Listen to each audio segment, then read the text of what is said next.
Nah, jadi kita sekarang berada di babak keempat perjalanan sejarah umat Islam, dan ini babak paling kelam dalam sejarah umat Islam. Ini babak kepemimpinan mulkan jabariyan, para penguasa yang memaksakan kehendak mereka.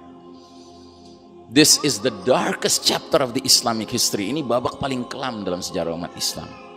Di babak keempat inilah satu-satunya babak di mana umat Islam tidak lagi dinaungi oleh sistem yang mereka percayai sebagai sistem mereka yang sebenarnya.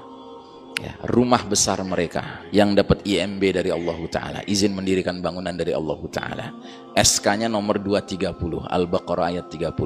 Inni ja'ilun fil ardi khalifah. Ya. Jadi satu-satunya babak di mana umat Islam khalifahless, ya, itu babak keempat. Tahu khalifahless artinya apa?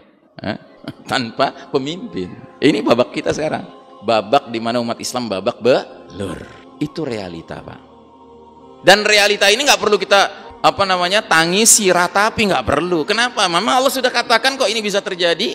Di mana Allah katakan? Di surat Ali Imran 140 Allah sudah bilang, demikianlah hari demi hari masa kejayaan keruntuhan umat kami pergilirkan di antara manusia. Jadi jangan mentang-mentang kita ini orang beriman, nuntut sama Allah harus menang terus, Pak. Enggak begitu ceritanya dunia.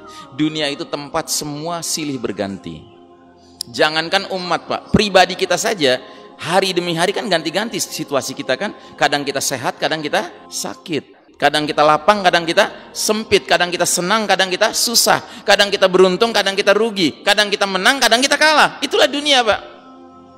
Nah, qadarullah, kita sekarang sedang menjalani era di mana kita sedang kalah.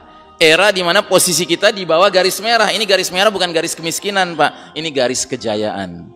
Ketika umat Islam di atas, mereka berjaya. Ketika mereka lewat garis merah, mereka runtuh. Sedang kalah kita sekarang. Sedangkan yang berjaya siapa? Orang kafir. Ini ujian dari Allah. Allah sedang menguji kita. Kalau orang kafir yang memimpin dunia, gimana sikap kalian? Apa ikut-ikutan dengan orang kafir juga? Dalam urusan politik pakai teori kedaulatan selain Allah, dalam urusan ekonomi pakai riba, dalam urusan hukum menyingkirkan hukum Allah dan menggunakan hukum manusia. Apa begitu? Ini ujian dari Allah, ujian istiqomah kita. Nah, tapi alhamdulillah Nabi dalam hadis beliau tentang 5 babak perjalanan sejarah umat Islam menyatakan babak keempat ini it's not the final chapter, bukan babak terakhir ini. Ya, ini babak terminal juga, bakal berpindah situasi. Jadi kalau ada orang barat bikin tulisan judulnya The End of the World is Victory for Democracy and Capitalism, ujung akhir perjalanan dunia adalah kemenangan bagi demokrasi dan kapitalisme, itu omong kosong.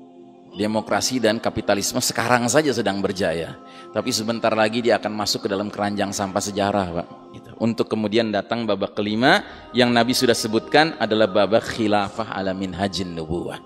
Siapapun orang yang tidak menyukainya, silahkan saja tidak menyukainya. Tapi ini adalah ucapan manusia yang tidak pernah berdusta. Ma yantiqu anil hawa in huwa illa wahyun yuha.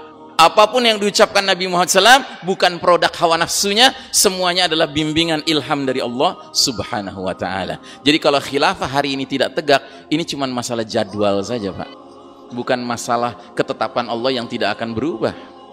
Nah, terus yang paling penting, kita yang sadar akan hadis ini tidak boleh memiliki mentalitas ingin menjemput babak kelima, namun dengan mentalitas seperti orang jalan-jalan santai di taman bunga sambil nyanyi-nyanyi main gitar. Mustahil kita bisa menjemput babak kelima dengan mentalitas seperti itu.